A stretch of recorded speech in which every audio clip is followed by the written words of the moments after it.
It was supposed to be a fresh start. I had just moved to the small town of Ravenwood, a place so quiet that even the wind seemed to whisper in hushed tones. I needed to get my driving license, and with that goal in mind, I signed up for the local driving school. The place had a reputation for producing excellent drivers, though I quickly learned that there were things about this school that no one ever mentioned. On my first day, I showed up a bit early, excited to take the wheel. The school was housed in an old building at the edge of town, its exterior worn with age, the kind of place that looked like it had seen better days, but something about it drew me in. I shrugged off the unease creeping in my chest and stepped inside. The instructor, Mr. Graves, was a tall, thin man with a gaunt face and piercing blue eyes that seemed to look right through you. He was in his late 50s, maybe early 60s, and his presence was commanding. His voice, when he spoke, was calm but carried an edge of authority that made you want to obey without question. "You're here for your first lesson, yes?" he asked, in a voice that was as dry as the desert. I nodded, feeling the weight of his gaze on me. He led me to a silver sedan, one that looked like it had been through years of use, the paint chipped and the interior a bit too worn for comfort, but it was the car I would learn in. As I slid into the driver's seat, the smell of old leather and something faintly metallic filled the air. Mr. Graves sat in the passenger seat, not saying a word, just staring ahead with his hands folded in his lap. The first few minutes of driving felt normal, almost too normal. We cruised down the road, me nervously gripping the wheel, trying to follow his instructions. He didn't speak much, only offering brief, cryptic tips on the road. But it wasn't until we reached the outskirts of the town that things began to feel off. "You're doing fine," Mr. Graves finally said, breaking the silence. His voice, once calm, now had an edge of something unspoken. I could see the town fading behind us, replaced by an endless stretch of empty roads. It felt like we were leaving the world I knew behind. There was something strange about the area we were driving through. The roads seemed deserted, almost as if no one had driven on them for years. The trees on either side were too still, and the sun had begun to set, casting long shadows that made the world feel smaller and darker. "Where are we going?" I asked, though a part of me didn't want to know. Mr. Graves didn't answer immediately. His gaze remained fixed ahead, his lips pressed into a thin line. It was as though he didn't hear me. The farther we went, the more uncomfortable I became. There was an eerie quiet in the air, a silence that stretched on like a thick fog. My thoughts kept returning to the strange feeling that something was wrong. I wanted to turn around, but the road seemed to pull me forward, urging me onward. After what felt like an eternity, we came to a stop at an old, decrepit gas station. The pumps were rusted, and the lights flickered dimly, casting an odd glow on the abandoned place. There was no sign of life anywhere. Mr. Graves motioned for me to stop, and we sat in silence for a long while. "Get out," he said at last, his voice cold and emotionless. I didn't question him. I opened the door, stepping out into the dust and silence. The wind had picked up, the air now sharp and biting. "Why are we here?" I asked, feeling my heart race in my chest. The hairs on the back of my neck stood up as I waited for an answer, but he didn't respond. Instead, he simply stared at me, his blue eyes cold, distant, like they were looking right through me. It was as if he was waiting for something to happen, something that I didn't understand. I turned to look around, trying to make sense of what was going on. The world felt wrong. The gas station stood as a monument to something lost, forgotten by time. It was as though the place didn't belong to this world. "Get back in the car," Mr. Graves said, his voice now harsh, like a command I couldn't ignore. His tone sent a chill down my spine, but I didn't argue. I got back in the car, my hands trembling slightly as I closed the door. As we drove away, I couldn't shake the feeling that we weren't alone. The shadows seemed to lengthen, reaching out like fingers, and the road stretched on endlessly, with no sign of the town behind us. The feeling of dread only deepened as we continued driving. It felt as though we were moving further into a place where reality itself had begun to warp. It wasn't long before I realized we weren't heading back. We were driving towards something. I wanted to scream, to demand that he stop the car, but the words wouldn't come. Mr. Graves remained silent, his eyes fixed ahead, as though nothing was unusual, but everything was wrong. And that was just the beginning. I don't know how long we drove after leaving that gas station. Time seemed to stretch, warp, and bend in a way that was hard to comprehend. The world outside the car seemed to fade more with each passing mile. I could no longer recognize the road signs, the landmarks that had once been familiar, the towns, the people. They all seemed so distant now, as if they never existed in the first place. I kept my hands firmly on the wheel, as instructed, but my heart was racing. I had to fight the overwhelming urge to scream at Mr. Graves, to demand an explanation for what was happening, but every time I opened my mouth to speak, the words caught in my throat, like there was some unseen force preventing me from asking the questions I needed answers to. The silence between us grew thicker, heavier. It wasn't just the absence of sound, it was as though the silence itself had weight, pressing down on me from all directions. The air inside the car felt colder, even though the weather outside seemed fine. My breath came out in little clouds, visible in the dim light of the evening, but Mr. Graves didn't seem to notice. His eyes, once intense, were now vacant, staring straight ahead, as though he were in a trance. We passed an old barn on the side of the road, its windows boarded up, and its structure leaning precariously to one side. But the strangest thing was the figure standing in the doorway. A man, or at least I think it was a man, just standing there in the shadows, watching us drive by. He didn't wave, he didn't move, he just stood there, his face hidden in the dark, his posture stiff and unnatural. For a brief moment my gaze locked onto him, and I could feel the weight of his stare burn into me, as if he was reaching out to pull me into the very night itself. I wanted to look away, but I couldn't. There was something about that figure, something wrong, something inhuman, and before I could tear my eyes off him, the car lurched forward, and he was gone, not in the sense of disappearing into the darkness, but in the sense that he had never been there at all. The road was empty again, just like it always had been. A shiver ran through me, but I didn't dare speak of it. I didn't dare ask Mr. Graves about it, even though every fibre of my being screamed for answers. Minutes stretched into hours, and I could feel the fatigue creeping in. My eyes were heavy, my body aching from sitting so still for so long. But every time I thought about closing them, I saw the figure again, the man in the barn. His eyes seemed to burn into me,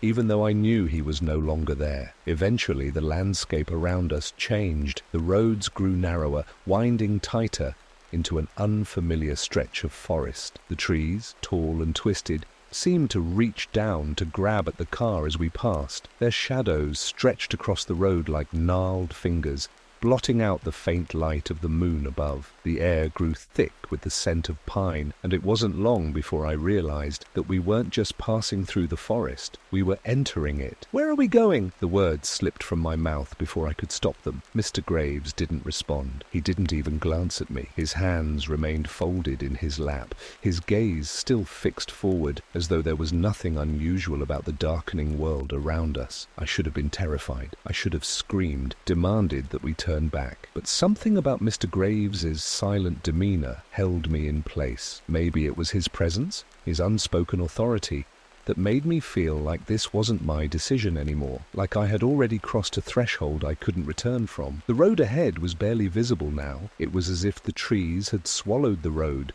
leaving us in a tunnel of dark branches. I could hear the soft hum of the engine, but even that sound felt muffled, drowned out by the oppressive stillness of the forest. The only thing that seemed to exist in that moment was the car, the silver sedan that I was trapped in, the only thing separating me from the vast, silent wilderness that surrounded us. Then, without warning, the car slowed to a halt. The sudden stop jolted me forward, my seatbelt digging into my chest. I looked at Mr. Graves. His eyes were still fixed ahead, but his lips were curled into something that might have been a smile. It was a smile that didn't belong on his face. It was too wide, too cold. Something about it made my skin crawl. I didn't ask why we had stopped. I didn't ask what was going to happen next. I just sat there, waiting for the inevitable. And then the sound started. At first, it was faint, barely a whisper in the wind, a soft, scraping noise that came from outside the car. I turned my head, trying to pinpoint where it was coming from,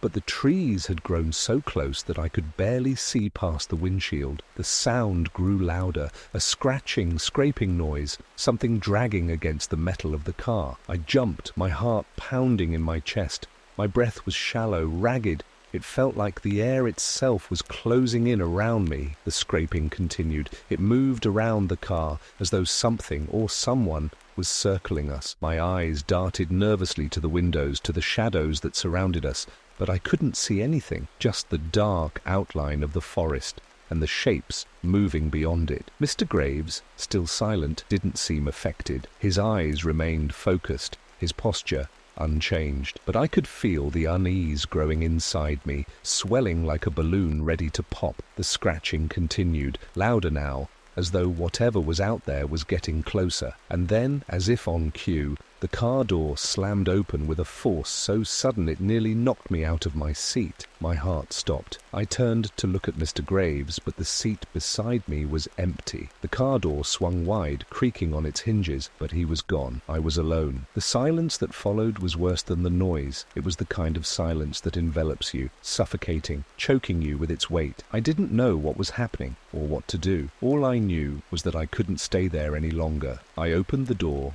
hesitantly, stepping out into the darkness. The air was thick, heavy with the scent of damp earth and decay. I didn't know where Mr. Graves had gone, but I couldn't stay in that car, not with the feeling of something watching me, waiting for me to make the wrong move. As I stepped away from the car, I heard it again, the scraping noise, louder now, coming from behind me. It was getting closer. I didn't know what had happened to Mr. Graves, but whatever was out there, I was certain it was going to find me next. I didn't dare look back. The sound of the scraping had grown so close that I could feel the vibrations under my feet. My instincts screamed at me to run, but my legs felt as though they were frozen to the ground, locked in place by a force I couldn't understand. I turned in every direction, scanning the dense forest around me, searching for any sign of life, any sign that I wasn't completely alone in this nightmare. The trees loomed like silent sentinels, their branches creaking and groaning in the wind, but there was nothing else. Nothing moved. It was too quiet, too still. And then I saw it, a flicker of movement. Someone, standing just beyond the edge of the trees. It was a figure, tall and gaunt, wrapped in a long dark coat that seemed to blend with the night. It wasn't Mr. Graves. No, this figure was something else entirely. Its eyes, if they could even be called eyes, were pale and lifeless, like hollow pits that seemed to draw in the very light around them. Its skin was ashen, stretched too tight over its bones, giving it the look of something half dead, something that had been left out in the sun for far too long. I couldn't move. I couldn't breathe. My heart thundered in my chest, and my blood ran cold as I realized that whatever this thing was, it was no stranger. I had seen it before. Its face, no, its absence of a face, was strangely familiar, hauntingly so. It was as if I had seen it in a dream or a nightmare. But how? How could this be? The figure was now stepping toward me, moving slowly, deliberately, as though it knew I could never outrun it. Its feet barely made a sound on the dirt path, and yet I could feel its presence drawing nearer, suffocating me. I took a step back, but my legs refused to cooperate. My feet were glued to the ground. The scraping noise from earlier came again, louder this time, as if the trees themselves were groaning under the weight of this figure's presence. I heard a whisper, faint at first, then growing louder, a voice that seemed to come from everywhere, yet nowhere at all. You failed the test," the voice said. It wasn't Mr. Graves's voice, but it sounded almost like his, like it had been warped into something unnatural. Failed the test? What test? I wanted to scream, to shout back at it, but the words stuck in my throat. The figure drew closer, its hollow eyes fixed on me, its lips stretching into a twisted smile. "You're not meant to leave," it whispered. "None of you are." And then, without warning, it lunged. I barely had time to react. My instincts kicked in and I tried to run, but the ground beneath my feet seemed to shift, turning into something soft and unstable, like mud or quicksand. I stumbled, falling forward, my arms flailing to catch myself. Before I knew it, the figure was right on top of me, its bony hands grabbing at my legs, pulling me into the earth. Panic flooded my mind as I kicked and struggled, trying to break free, but the grip was unyielding, too strong, as if the very soil itself had come alive to keep me here. I felt something cold and sharp press against my neck, and a chilling whisper slipped into my ear. "You cannot escape." The words seemed to vibrate through my skull, seeping into my thoughts, drowning out everything else. I could feel myself being dragged deeper, the air thick and oppressive, the earth around me shifting as though it was swallowing me whole. The world above me was now a distant memory, a fading echo of the life I once knew. I was losing control, my limbs felt numb, my vision blurred, and I felt my consciousness slipping away, pulled into the darkness that had consumed the very land beneath me. And then, just as suddenly as it had begun, it stopped. I was lying flat on my back, the cold ground beneath me, the sky above now clearer, brighter. But when I looked around, nothing seemed familiar. The forest had disappeared, replaced by a wide, open road stretching out before me. I could see the lights of the town in the distance, far off in the horizon. My heart thudded in my chest, and I realized that I had somehow made it back. I wasn't trapped anymore, or was I? I pushed myself up, my body shaking as I stumbled to my feet. I didn't know how I had gotten here or why the world felt so wrong, but I had to keep moving. I had to get out. I had to find a way to break free. I looked down at my hands, dirty, trembling, but when I looked closer, I saw something strange, a faint mark etched into my palm. A symbol I didn't recognize. It was small, almost like a brand, and yet, as soon as I saw it, I knew it was connected to this place, connected to what I had experienced. I turned, ready to run toward the town, but then I saw him, Mr. Graves. He stood just at the edge of the road, his back turned to me. His figure was still and unmoving, but I could feel his presence. His cold, unyielding gaze locked onto me, even though he wasn't facing me. I took a step forward, but my legs felt like lead. Something held me in place. I wanted to run, to scream, to demand answers from him, but the words were stuck inside, lodged deep in my throat. He slowly turned, his face still hidden in shadow. But when he spoke, his voice was clear. It echoed in my mind, as though he was speaking directly to my thoughts. "You've passed," he said, his voice flat, emotionless. "But it's not over." I didn't understand. What did he mean? How could it not be over? The terror, the darkness, it had all seemed like it was behind me. But something in his tone, something in the way he said those words, made me realize the truth. It was never over. "You're one of them now," he whispered, his voice fading into the wind. And just like that, I understood. The driving school, the endless road, the twisted forest, it had all been a test that I had unknowingly become a part of. And now I was just another lost soul, forever bound to the horrors of this place. I turned to run, but the road stretched on endlessly, far beyond where the town's lights could reach. It was as though I had been sent back to the beginning, trapped in an eternal loop. And as I ran, I could hear his voice again, faint and cold. "You'll never leave." I never did. I was just an ordinary guy trying to get through life, one step at a time. My name's Aaron, and like many of us, I had to learn how to drive at some point. But when I enrolled in the local driving school, I never could have imagined how much that decision would haunt me. I had moved to this new city, Vallisport, hoping to start fresh. The city was small enough to be peaceful, but large enough to have everything you'd need. The school I signed up for was a well-known one, established decades ago. The brochure promised professional instructors, flexible schedules, and top-notch cars. Nothing fancy, but it sounded perfect for someone like me. The first day, when I showed up at the driving school, everything seemed normal enough. The building itself was old, with cracks running through the windows and walls that had seen better days. But as soon as I walked in, I felt a strange unease in my gut. There was something off about the place, but I couldn't quite put my finger on it. I was greeted by Mrs. Hollis, an older woman who seemed pleasant enough. She was soft-spoken, her greying hair pulled back neatly, her glasses perched on the bridge of her nose. She handed me some paperwork and gave me a tour of the small building. It was a bit dated, but nothing unusual. There was nothing to warn me of the horror that was about to unfold. "You'll be taking your first lesson with Mr. Lennox," she said as we finished the tour. "He's a bit quiet, but he's the best instructor we have." I didn't think much of it at the time, but now, thinking back on it, I should have paid more attention to her choice of words. Quiet, maybe that was the first clue. At the scheduled time, I arrived at the school, ready for my first driving lesson. Mrs. Hollis was standing by the entrance, nodding as I approached. She didn't say anything, just handed me the keys to an old, unmarked car. "Mr. Lennox will meet you outside," she said,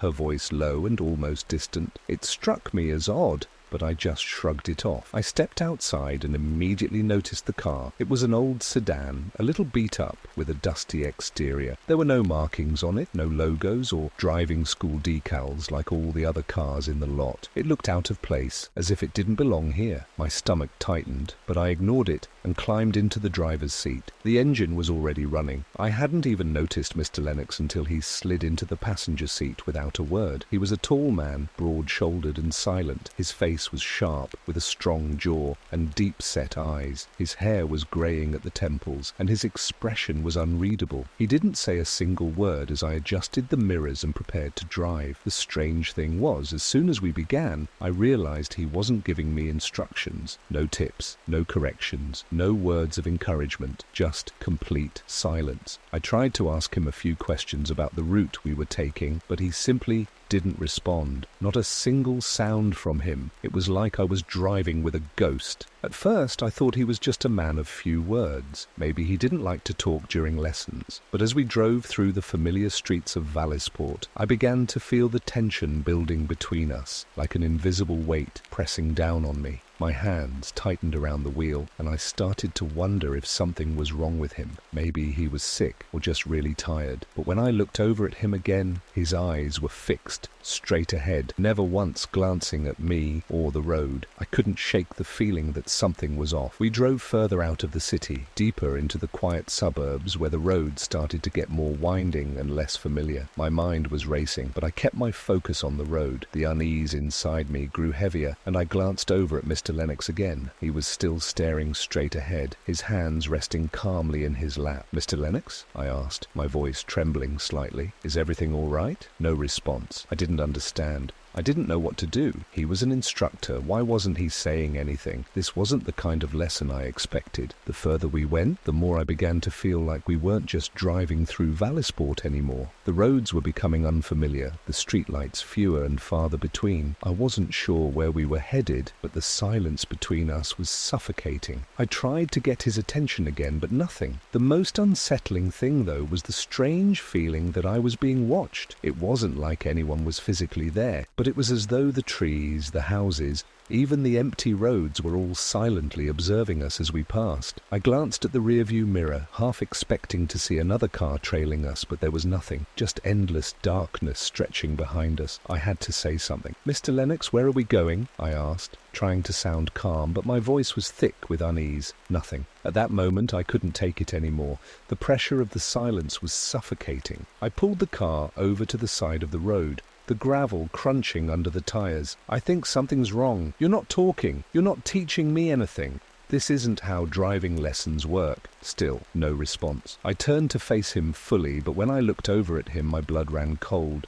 His eyes were open, but they were completely empty. There was nothing there, just blackness. His mouth was slightly open, but he wasn't breathing. There was no sign of life in him at all. The air in the car grew ice cold, and a thick, oppressive feeling filled the space. I could hear my own heartbeat in my ears, pounding louder and louder, drowning out everything else. My hands gripped the wheel, and I found myself frozen in place.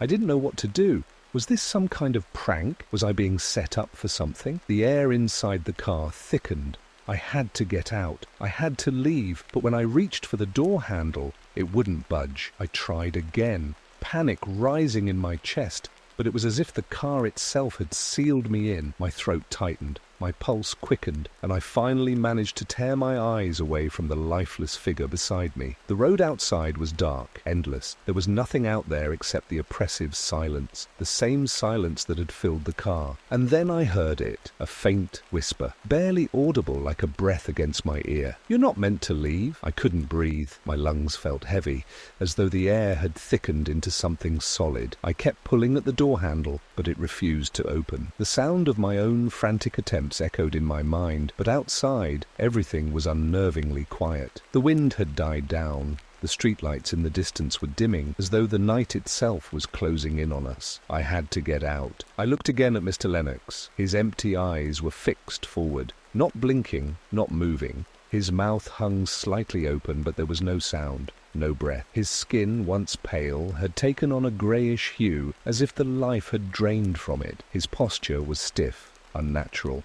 and my stomach twisted into knots at the sight. "Mr. Lennox?" My voice cracked. I reached over, shaking his shoulder, but he didn't respond. His body was stiff, like a mannequin, unnervingly rigid. The moment I touched him, a cold shock ran up my arm and I recoiled, almost pulling my hand back too fast. Why wasn't he reacting? Why wasn't he alive? I knew something was terribly wrong, but I couldn't figure out what. This wasn't just a quiet, eccentric instructor. There was something sinister at play here. I had to force myself to think. What could I do? I was alone. The night felt like a vast, empty void, stretching on forever. There was no one to help me. The streets were deserted. No other cars passed by. No lights flickered on in the nearby houses. The terror clawed at me, but I couldn't give in to it. I had to act. With all the strength I could muster, I tried the door again, and this time the handle turned. The door creaked open slowly, the quiet sound grating against my nerves. I half expected to hear a voice or something moving in the distance, but there was only silence. Dense, suffocating silence. I stepped out of the car, my feet unsteady on the pavement. The moment I was free from the confines of the vehicle, the cold air hit me like a slap to the face. It was crisp, biting. I instinctively pulled my jacket tighter around me, my eyes scanning the surroundings. The night was still, the world seeming to hold its breath. The street was empty. The houses along the road were dark, their windows blank, their shapes indistinct in the shadows. There was no sign of life anywhere, not even the sound of crickets, no rustling of trees, nothing. I turned back to the car. Mr. Lennox hadn't moved. He sat there in the passenger seat, staring straight ahead, a lifeless shell. I should have run. I should have kept moving, but something tugged at me, an urge, a compulsion to stay, to understand what was happening. I took a step toward the car, but before I could reach it, the air shifted. It was subtle at first, like a change in pressure, but then I felt it, a presence, something unseen, yet so tangible that I could almost taste it in the back of my throat. It was watching me. The hair on the back of my neck stood up. I spun around, searching for the source of the feeling. The street was still empty, but the unsettling sensation grew stronger, more intense, pressing against my chest, suffocating me. A soft sound broke the silence, a scraping noise, faint at first, then louder, coming from the direction of the car. I froze. I wanted to scream, to run, but my feet felt glued to the pavement, as if the very ground had claimed me. The scraping noise grew louder, closer. I glanced toward the car, and for the briefest moment, I saw movement in the rearview mirror, a flicker of something shifting, something that shouldn't have been there. I rushed toward the car, my heart pounding, my legs trembling beneath me. My breath came in short, quick bursts as I opened the door, and there, in the rearview, I saw it. Mr. Lennox's eyes were now fixed on me, wide, unblinking, but they weren't just empty anymore. They were black, void of any emotion, any life, just an endless abyss. I recoiled, stumbling back in shock, my heart hammering in my chest. Then the scraping noise stopped. Everything went eerily quiet again, too quiet. I stood there, in the middle of the road, trying to steady my breathing, trying to force myself to think. I couldn't afford to panic. Not now, but the overwhelming sense of dread was crushing. I couldn't ignore the feeling that something far darker than I could understand was pulling me deeper into its web. I looked around one more time. The darkness seemed to stretch out endlessly, swallowing up the edges of my vision. I couldn't tell if it was the fog of fear clouding my mind or if something truly was out there, hidden in the blackness, watching, waiting. I felt the hairs on the back of my neck prickle. Something was wrong with the world. It didn't feel real. It felt distorted, like I was caught in some twisted version of reality. I shook my head, trying to clear my mind. I couldn't stay here. I couldn't waste any more time. I had to get back to the school, to the safety of familiar streets. But the moment I turned to leave, the car door slammed shut behind me. I whipped around, eyes wide with panic. I hadn't heard him move, but there he was, Mr. Lennox, standing beside the car, looking as stiff and lifeless as before. He didn't speak. He didn't need to. He just stood there, his black eyes locked on me. "You can't leave," he finally whispered. His voice was low, cold, almost as if it came from somewhere far beyond the realm of the living. "You're not allowed to." I froze. My blood ran cold at the finality in his words. The night was closing in, and with it, the realization settled like a heavy weight on my chest. There was no escape. I couldn't leave this place. I couldn't leave this nightmare. And then, as if summoned by his words, the sound of distant, muffled footsteps echoed from the darkness around me. It was faint at first, like the wind carrying the sound from far off. But the closer they got, the clearer they became. A figure appeared, a shape emerging from the shadows. At first, it was just a silhouette, but as it drew nearer, I could make out the faint outline of a person, a tall figure, and I realized with growing horror that it wasn't just one person, it was a crowd. They were all coming for me. I felt my stomach twist, my breath shallow. The figures emerged from the shadows, slowly, deliberately, like they had been waiting for this moment, waiting for me. There were no sounds of footsteps now, only a deep, suffocating silence that pressed in from all sides. They moved as one, a group of strangers all dressed in dark, worn-out clothing. Their eyes were blank, empty, like Mr. Lennox's, and their faces were pale, almost grey, as though they hadn't seen the sun in years. There was something about them, something wrong in the way they moved, in the way they held their bodies stiff and rigid, like they were being pulled by invisible strings. I backed up instinctively, my feet stumbling, my legs heavy, as if the ground beneath me was dragging me down. But no matter how fast I tried to move, they kept coming, their faces never changing, their eyes locked on mine with an unnerving intensity. I glanced over at Mr. Lennox, hoping that maybe, just maybe, he would say something, anything, but he didn't move. He was still standing there, his eyes now fixed on the crowd of strangers approaching. He was part of this, I realized. He wasn't just an instructor anymore. He was a participant, a silent observer in whatever twisted game was unfolding around me. I could hear the distant sound of a car engine, its growl cutting through the silence. It was faint, but it was there. I turned, hoping for some kind of salvation, some vehicle that would carry me away from this nightmare. But when I looked, I saw nothing. The road stretched out in front of me, empty and desolate. My thoughts were racing, but I couldn't think clearly. My body felt like it was moving in slow motion, and every instinct I had screamed at me to run, to get as far away from these people as possible. But my legs wouldn't respond. They felt like lead. The figures were drawing closer, their faces now visible in the dim light. Their mouths were barely open, as if they were trying to speak, but no sound came out. I turned again to Mr. Lennox, desperation building in my chest. "Why?" I whispered. "Why are they here? What do you want from me?" No response. He just stood there, silent as ever, his lifeless eyes staring straight ahead. And then, before I could take another step, the crowd was upon me. They were close now, too close, and the air around me felt heavy, like it was thick with some invisible weight. I gasped, my chest tightening, and I reached out to push one of them away, an instinctual reaction. My hand made contact, but it was like pushing against a wall of ice. The figure didn't even flinch, it didn't even seem to notice.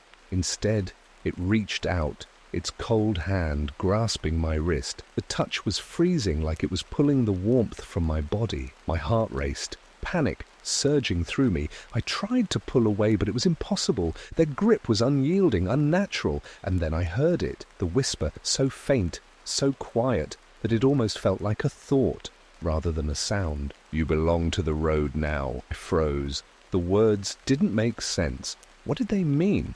Who were these people? What did they want with me? I felt my knees go weak, but before I could collapse, one of them pushed me forward, shoving me back toward the car. I stumbled but caught myself, my heart hammering in my chest. The figures surrounded me now, closing in. The coldness in the air grew thicker, and I could feel the temperature drop as if the very atmosphere was rejecting me. I looked over at Mr. Lennox again. He hadn't moved, but his eyes, those black, hollow eyes, were now fixed on me with a different intensity. It was as though he was waiting for something, watching as the figures slowly encircled me. I wanted to scream at him, to demand that he help me, but the words wouldn't come. My throat was dry, tight with fear. The crowd of strangers didn't speak. They just stood there, watching me with those blank, soulless eyes. I felt a shiver crawl down my spine, and I glanced at the car again. The door was still open, but the moment I moved toward it, one of the figures blocked my way. They were all around me now, their hands reaching out,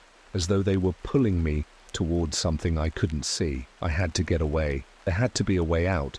I wasn't meant to be here. This wasn't where I was supposed to be. In that moment, everything seemed to blur together. The figures, the car, Mr. Lennox, the dark road stretching endlessly in front of me. The silence was unbearable. It wrapped around me, choking me, pressing in on every side. I could feel my breath coming in shallow gasps, but there was no escape. I turned back to Mr. Lennox, hoping against hope that maybe, just maybe, he would stop this, that he would give me an answer, some explanation for why all of this was happening. But when I looked at him, I saw something that made my blood run cold. He wasn't standing anymore. He was sitting in the driver's seat of the car, staring straight ahead. His hands rested on the steering wheel, stiff and unmoving like a mannequin. His eyes were still black, lifeless, soulless, but there was something else in them now, something darker. It was as though he was waiting for me. I didn't understand. What was happening? What did he want? And then the whispers came again, this time louder, more insistent. You can't leave. You never can. I looked around frantically. The figures were still closing in, their eyes locked on mine, their faces blank. It was like they were all part of some twisted puzzle. A puzzle I couldn't solve. I didn't know what to do anymore. The road, the car, the people, they all seemed to be part of the same nightmare. A nightmare that was swallowing me whole. I turned back toward the car one last time, but this time, when I tried to move forward, the figures stepped aside, parting like a curtain being drawn back. I didn't hesitate. I ran. I didn't know where I was running to, but I had to get away. I had to escape whatever dark force had taken hold of this place. But as my feet pounded against the pavement, I realized that no matter how fast I ran, the car, Mr. Lennox, was always just ahead of me. I could see the headlights flashing in the distance, and then, just as quickly, they were gone. The road stretched on, an endless stretch of darkness. I was running, but I couldn't outrun what was chasing me. I glanced back once more, but this time the figures were gone. The air around me felt colder, quieter, as if the world had paused. But then, in the distance, I saw the headlights again, this time closer, closer than they had ever been. It was a late summer evening when I signed up for the driving school. It would change my life. I had just turned 18, and like any newly minted adult, I was eager to get behind the wheel. But I hadn't counted on the school I chose being so peculiar. It was a small, unassuming building tucked on the edge of town, almost invisible if you weren't looking for it. The windows were always drawn and the sign out front faded and cracked, barely read Hillcrest Driving School, but it was the only one in town that could fit me in on such short notice. So, against my better judgment, I enrolled. The first time I walked into that place, I was met by an overwhelming, musty smell like old books and stale air, with a hint of something metallic. I thought nothing of it at first. Just an old building, that's all. Inside, the place was dark, lit only by dim, fluorescent lights that buzzed incessantly overhead. The room was lined with dusty chairs and a single desk at the front. There was a man sitting behind it, hunched over a pile of paperwork. He didn't look up when I entered, and that struck me as odd. Normally, people greet you when you walk into a room. I stood there for a moment before clearing my throat. I'm here for the driving lesson." The man's head jerked up, his eyes wide behind thick glasses, and for a split second there was something unsettling about his gaze. It was as if he could see through me, right into my soul. He quickly recovered and smiled, but the smile didn't reach his eyes. "Of course, you must be Jesse, right?" I nodded, feeling a sudden chill that I couldn't explain. "Please take a seat." He gestured to the chair in front of his desk, but I hesitated. I don't know why I didn't just sit down like I was told. Something about the man made me feel uncomfortable, like I wasn't supposed to be there. But I shrugged it off, thinking it was just my nerves about the lesson. I was 18 after all. This was supposed to be a new step into adulthood. The man introduced himself as Mr. Holloway. He explained the basics of the lesson, the typical driver's ed stuff. He told me that we would start with a safety briefing and then head out for the actual driving. The way he spoke was slow, deliberate, almost methodical, and there was something strange about his voice. It was low, a bit too smooth, as if he were speaking just above a whisper. I followed him out to the parking lot where the car,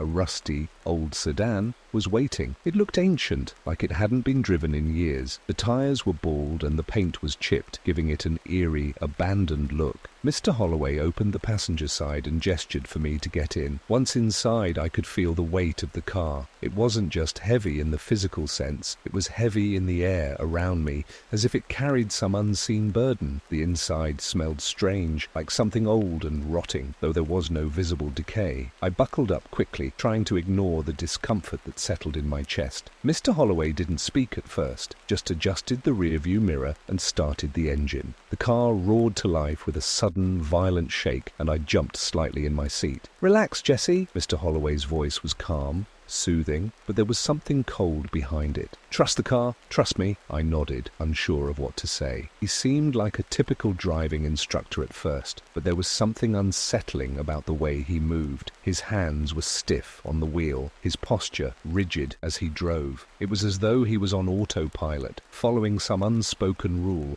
not interacting with the world around him at all. We drove for what felt like hours, but I didn't dare look at my watch. The town around us was quiet, eerily quiet, and the longer we drove, the further we seemed to get from everything familiar. The streets grew more narrow, the houses more spread out. Soon, there were no houses at all, just trees and fields on either side of the road. Mr. Holloway never turned on the radio, never spoke a word to me after that brief instruction at the beginning. He simply drove, and it began to feel wrong.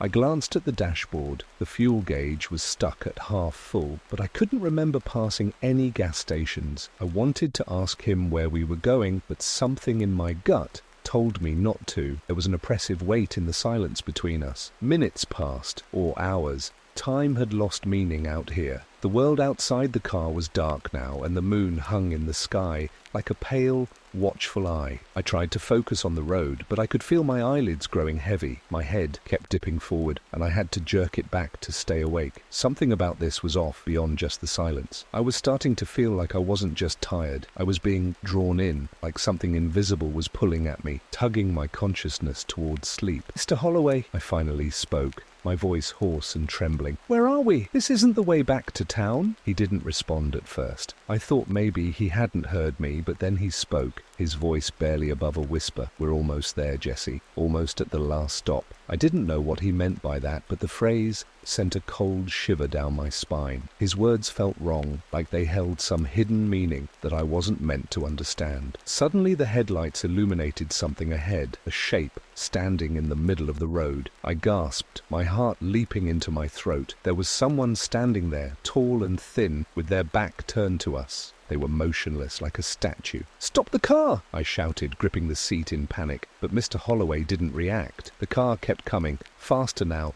the figure ahead growing larger and larger with every passing second. I could feel the panic rising in my chest as I realized Mr. Holloway wasn't slowing down. "Stop! Stop!" I screamed, but my voice felt small, insignificant against the oppressive silence. I reached for the wheel, but before I could touch it, the figure moved. It spun around with inhuman speed, its eyes glowing bright red in the headlights. And that was the last thing I saw before everything went black. I woke up to the sound of rain. It was soft at first, just a light tapping on the roof of the car, but soon it turned into a heavy, drumming downpour. I blinked, my eyes adjusting to the dim light, and I realized I was no longer in the car. The rain was still falling outside, but I was sitting on the wet ground. The air smelled thick and damp, like the forest had been holding its breath for years and was now exhaling. My body felt heavy, stiff, as though I had been sitting here for much longer than I could remember. The only sound I could hear now was the rustling of the wind through the trees, accompanied by the occasional splash of water hitting the ground. I looked around, confused, disoriented. My heart skipped a beat when I realized I didn't know where I was. The landscape had changed completely. Instead of the empty road I'd seen earlier, there was nothing but forest, dark, twisted trees surrounding me in every direction. The ground beneath me was soft, wet mud, and I could feel it clinging to the sides of my shoes. I stood up slowly, my legs shaky. I glanced around, trying to make sense of my surroundings, but nothing made sense. There were no signs of civilization here.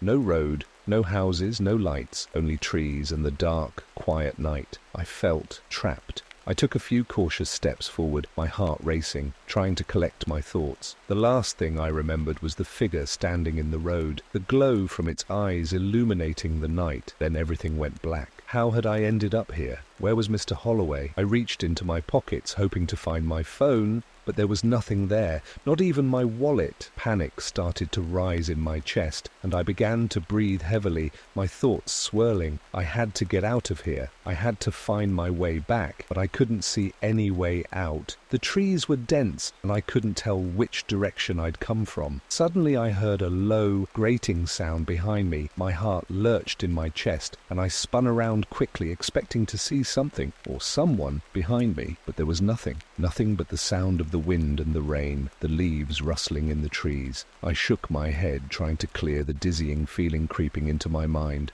I was losing it. I had to get out of here. I started walking again, this time more urgently. My shoes squelched with every step, and the wet ground made each movement feel like a struggle. The trees seemed to close in around me, their branches twisting above like gnarled fingers, trying to trap me in this place. As I walked, the feeling of being watched crept back, more intense than before. I looked over my shoulder again, but this time I couldn't shake the feeling that there was someone right behind me. I stopped, my breath coming in short bursts. The air was thick, heavy, and it felt like the whole forest had gone silent. Even the rain seemed to pause for a moment. And then, from the shadows, I saw a figure. It was tall, its silhouette standing just inside the trees. I couldn't make out any features, but I could feel its presence. It was watching me, waiting. I froze, every muscle in my body tense, my heart pounding. I wanted to run, but my legs wouldn't move. I was rooted to the spot, staring at the figure,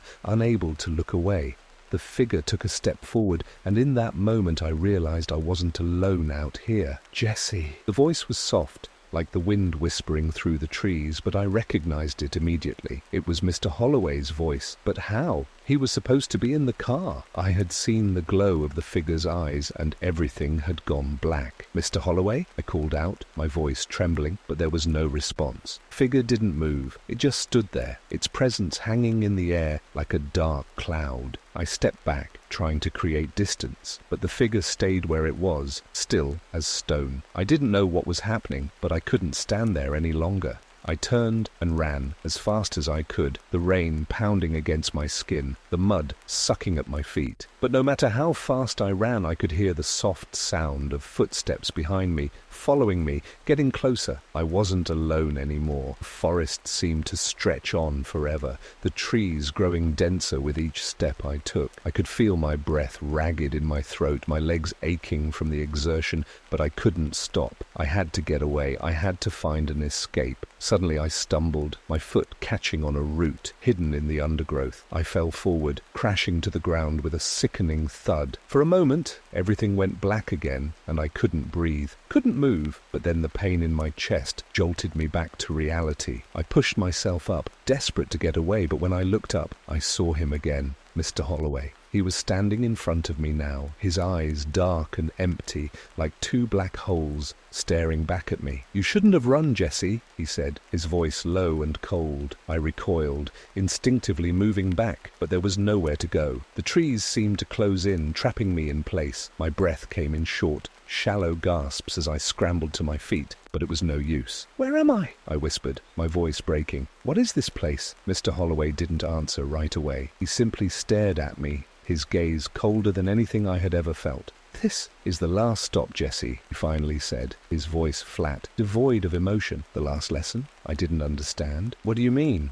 I asked, feeling a tightness in my chest. "Please, I want to go home." He tilted his head slightly, his expression unreadable. "You're already home." The ground beneath me seemed to shift. My legs gave out and I collapsed to my knees, feeling as though the weight of the world had just fallen on top of me. My head spun, and I felt sick to my stomach. "No, this can't be real," I murmured, shaking my head. "This isn't real." Mr. Holloway's lips curled into a smile, but it was a smile that didn't reach his eyes, a smile that made my blood run cold. "Everything is real, Jesse. Everything you see, everything you feel. I looked up at him, my heart pounding in my chest. But then, before I could speak, the world around me began to blur. The trees, the rain, Mr. Holloway, all of it started to fade, to dissolve into nothingness, like it was never there. And as the world turned to black, I realized something horrible. I was still in the car. The car was cold when I woke up. I opened my eyes slowly, feeling the weight of my body pressing against the seat. My neck was stiff. My muscles sore. The feeling of the wet, muddy ground beneath my feet was gone. I wasn't in the woods anymore. I was back in the car. The soft hum of the engine was the only sound I could hear, and the dim, flickering lights from the dashboard cast long shadows across the cabin. I blinked a few times, trying to make sense of it, but nothing about what I was seeing felt real. The trees, the woods, the strange figure that had watched me. I could still feel the lingering terror in my chest, but I was here now. I looked over at Mr. Holloway, who was still in the driver's seat, his hands gripping the wheel tightly. His eyes were forward, unblinking, and he didn't acknowledge me at all. The silence in the car was oppressive, the kind of silence that could drive a person mad. I couldn't shake the feeling that something had changed between us. I didn't know how long I had been unconscious, or if I had even truly passed out. Maybe it was all some sort of nightmare, but no matter how much I tried to rationalize it, I couldn't escape the gnawing sense that I wasn't just dreaming. I was trapped. Mr. Holloway, my voice was hoarse, barely a whisper, but it felt louder than I expected in the quiet of the car. He didn't respond. "Where are we?" I tried again, my voice more insistent now. Still no answer. I reached for the door handle, my heart racing as my fingers brushed against the cold metal. I needed to escape. I didn't care where I was, as long as it wasn't here, with him, but the door wouldn't open. It was locked. My breathing quickened. Panic began to claw at my chest. I looked out of the window, half expecting to see the same empty forest, the same twisted trees, but what I saw instead made my stomach churn. We were no longer on a road. The car was driving through an endless stretch of open space. There was no sky above, no horizon, just an endless expanse of blackness, like the world itself had unraveled. No stars, no moon, nothing but a void. I gripped the seat, feeling my hands begin to tremble. What was happening? Was I dead? "Mr. Holloway," I whispered again, my voice barely audible over the sound of the engine.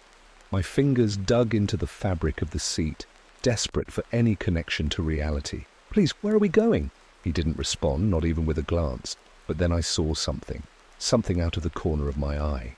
There was a shadow moving in the distance, a shape darting in and out of view, too fast for me to focus on. I stared at it, heart pounding. The shadow wasn't like anything I'd ever seen. It wasn't human. It was a figure, tall and formless, stretching unnaturally long as it moved across the void. I swallowed hard, my throat dry. Then I heard it, a voice, soft, just on the edge of my hearing. "Do you know where you are, Jesse?" The voice was not Mr. Holloway's. It was deeper, darker, more distorted, like something ancient and malevolent. My breath caught in my throat as the voice continued. "You've crossed over, Jesse. This is where the living do not return." I spun around, my heart racing. The figure in the distance was getting closer, moving towards us. It wasn't like anything I had ever seen. It had no face, just a mass of shadow, a swirling darkness that seemed to pulse with a life of its own. I tried to scream, but no sound came out. My mouth was dry, my tongue heavy in my mouth. The car was still moving, but I could feel the ground shifting beneath us, the air pressing in from every side. It felt like I was suffocating, drowning in this endless blackness. Why are you doing this?" I finally managed to croak, turning to Mr. Holloway once more. "Why? What did I do?"